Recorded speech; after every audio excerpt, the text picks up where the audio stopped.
Chào các bác, hôm nay em sẽ review cho các bác cái dịch trùng quế cô đặc DH Gold xem có tốt cho cây lan hay không. Cái dịch trùng quế cô đặc DH Gold thì một chai này 1 lít, và một chai này thì có giá là 120.000. Thì em mà có mua 2 chai là em được họ free ship đến tận nhà cho em. Sau cái quá trình em sử dụng tầm khoảng 3 tuần và em phun được 3 lần thì cây lan nhà em có sự khác biệt rất là rõ rệt các bác nha.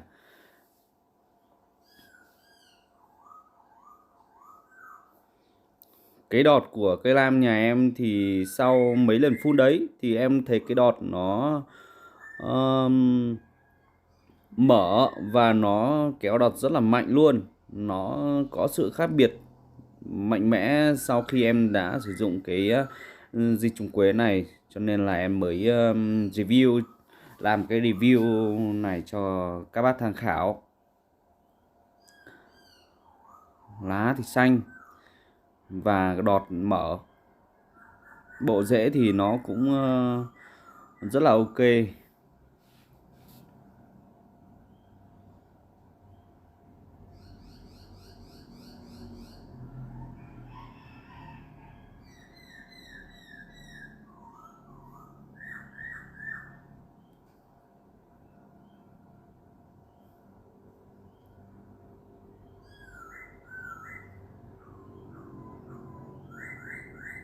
Đó, tất cả đấy là một số cây trong vườn nhà em lấy ra cho các bác xem, em lấy ra để đây cho các bác xem cho nó gần.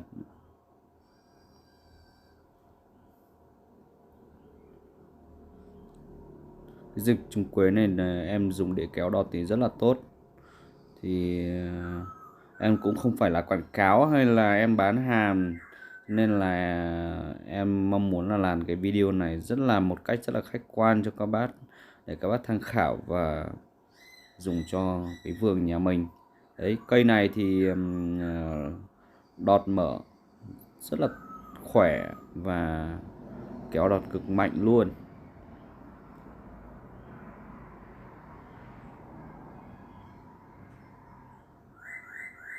Đấy, cây này cũng thế.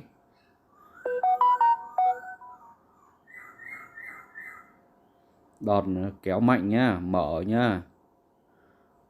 So với lúc trước em chưa dùng cái dịch trùng quế này thì cây vườn em nó không không cái đọt nó không không phát triển kiểu như này đâu.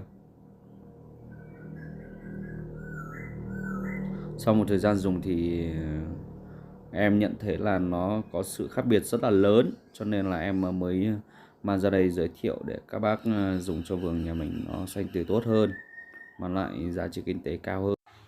Cảm ơn các bác đã xem video của em, và nếu mà thấy cái hay và có ích cho các bác thì các bác like và chia sẻ giúp em cái video này đến tất cả mọi người cùng biết các bác nhé.